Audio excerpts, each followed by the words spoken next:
Some plants may help us reduce high blood pressure, and celery may be one of them. But celery also contains relatively high levels of sodium. For a vegetable, about 100 milligrams of sodium in 1 cup of chopped celery. Even though it's relatively high in sodium, it also contains other compounds like NBP, the compound primarily responsible for celery's taste and aroma, which can relax the smooth muscles that line blood vessels, potentially resulting in lower blood pressure. And there are other compounds in celery that likely have antihypertensive effects. But those are all based on rodent studies. And indeed, celery seed appears to lower blood pressure in hypertensive rats, but what about humans? You don't know until you put celery seed to the test, or in this case, celery seed extract, in a randomized, triple-blind, placebo-controlled crossover clinical trial. After 4 weeks of taking the celery seed extract, systolic blood pressure dropped by at least 10 points, and diastolic blood pressure by about 8 points. But the whole celery seed equivalent would be way more than people could eat.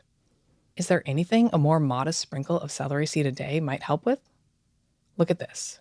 Treatment of women's sexual dysfunction using celery seed in a double-blind, randomized, placebo-controlled clinical trial.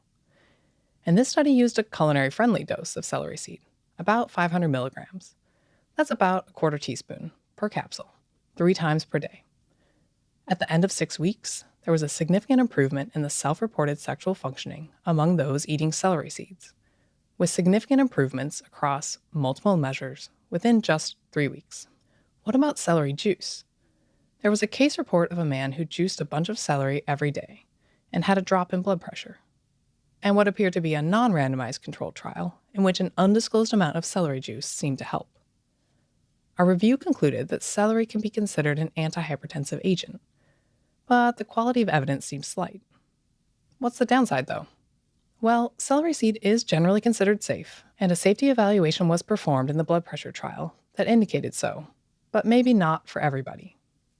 Here's a case report of someone who had been taking about 2 tablespoons of dried celery leaves a day, and it seemed to cause overactive thyroid gland activity. The same happened to this woman, who had been taking celery extract powder for weight loss. She did lose 57 pounds in 78 days, but that was likely because the celery extract led to hyperthyroidism. That is not a healthy way to lose weight, risking side effects with names like thyrotoxic paralysis. Celery is also an allergen for some, often called pollen-related food allergy. People who are allergic to some pollens are more likely to have an allergy to celery, such as what happened in this rare case of severe anaphylactic shock after consumption of raw celery. Some only get allergic reactions to celery if they eat it before exercising. Heating celery eradicates symptoms for about 50% of people with a celery allergy. But those who react to raw celery also react when it's dried. Even if you don't have a celery allergy, a warning for those who eat a lot of celery, celery juice, or celeriac, also known as celery root. There are compounds called psoralens in the celery, parsnip, parsley family that can make you sensitive to sunlight.